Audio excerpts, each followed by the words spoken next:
the weather is again not cooperating.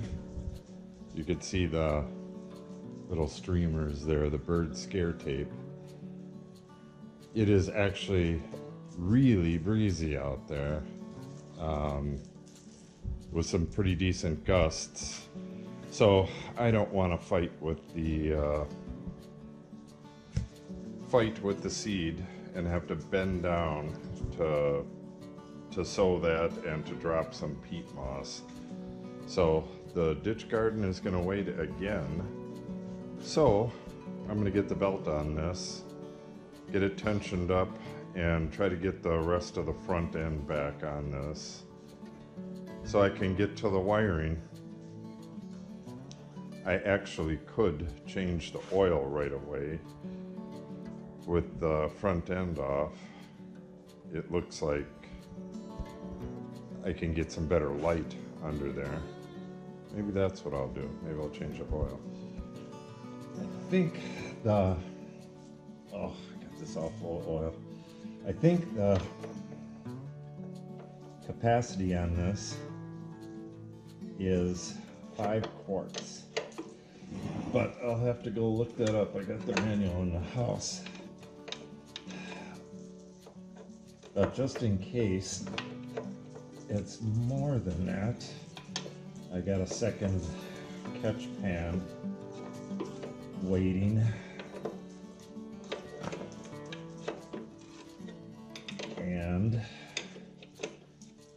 ooh, jeez.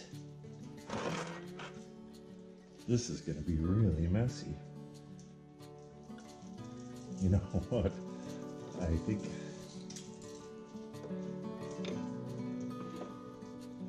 I've never done it before on this. I probably should have looked it up in the manual, but it looks like that's my filler plug over there, and it's a little smaller wrench. Oh, jeez. It's on there tight. This whole access cover has to come off to get at the oil filter. I know that for sure. So this is not going to be a real fun process.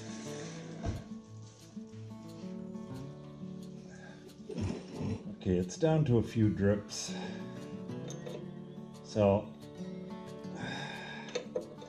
take this cover off. Boy, I'm really glad they came up with a better way to change an oil filter.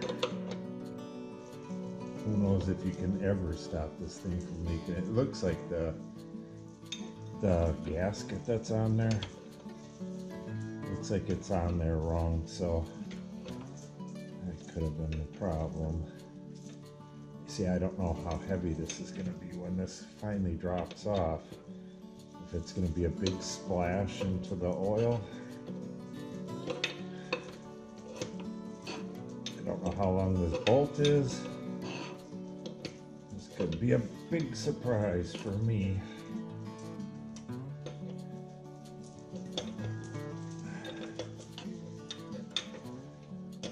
I don't know if Fords are like this as well.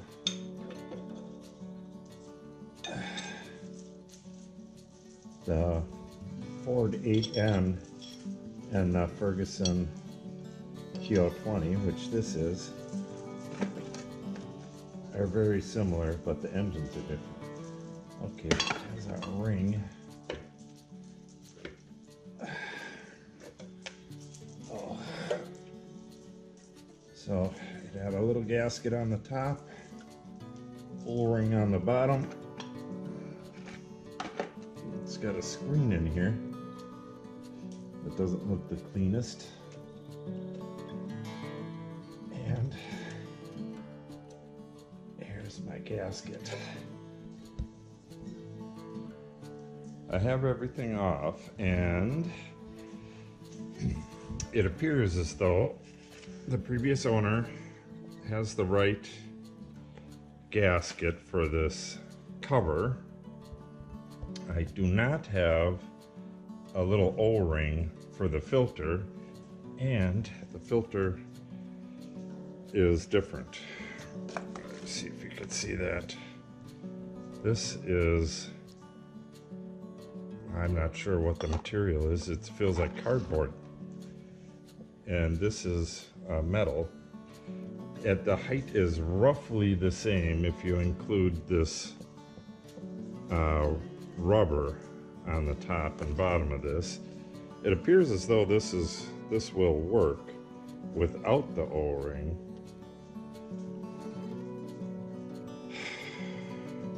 I hope it's right. What I'm going to do is go check this part number for that company and make sure it's correct.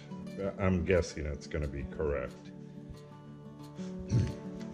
And then the other slight issue is this is the center bolt, and it has a copper faced washer, which I'm guessing is used to seal it up. I'm not sure if it was leaking from there or not. This is the drain plug, and it's pretty jacked up. These bolts have a really nice machined face. So I'm wondering if I should swap them out for a new washer with like a neoprene. I don't know if they had the,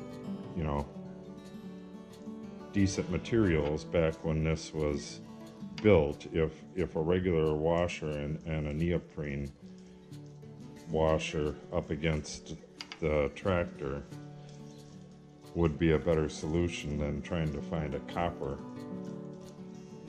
This thing looks like it's gonna leak again. So I got to do a little bit of research, and then while this thing drains, and then I'll get back to it.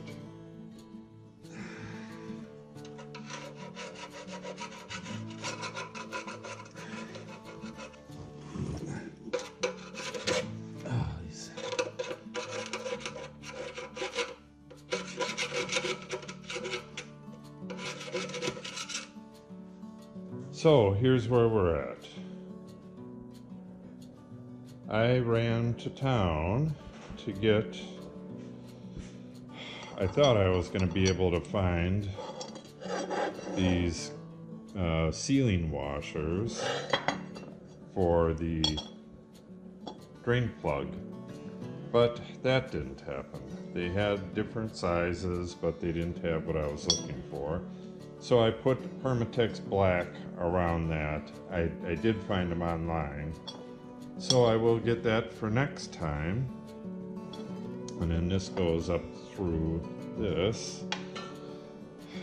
But we have this big honking gasket here. And what it does is it goes up against the lip of a strainer. The strainer's still in there. It does not come out easy, and there's no reason to take it out. It's just a screen that goes up in the assembly, the oil filter assembly that's down there in the oil pan. And this is called just, I believe, sump pan or sump cover. Anyways, in owner's manual, it says to use a good gasket shellac on this rubber gasket to keep it from leaking. I had no idea what gasket shellac was, so I had to go look it up, and they actually still sell it. Indian brand, or Indian Permatex makes it, so they must have bought the people out. Gasket shellac. But they also sell, I think that's for the old purists, they also sell the rubber, I forget what it's called. It's Permatex, it's a gray Permatex that's used for dressing rubber gaskets. which would be the stuff to use. Or eliminate this altogether and use Permatex Black, Ultra Black, which is what I've decided to do. It shouldn't leak at all with just the Ultra Black. But I don't think there's quite enough here. You know, I need a good 1/4 inch bead. I think I'm gonna get almost there and then run out. So I ordered some more of that on Amazon. I'm tired of running around. But the good news is, while I was in town, I picked up 1-inch versions of the bolts for the seat. So now I can finalize the seat.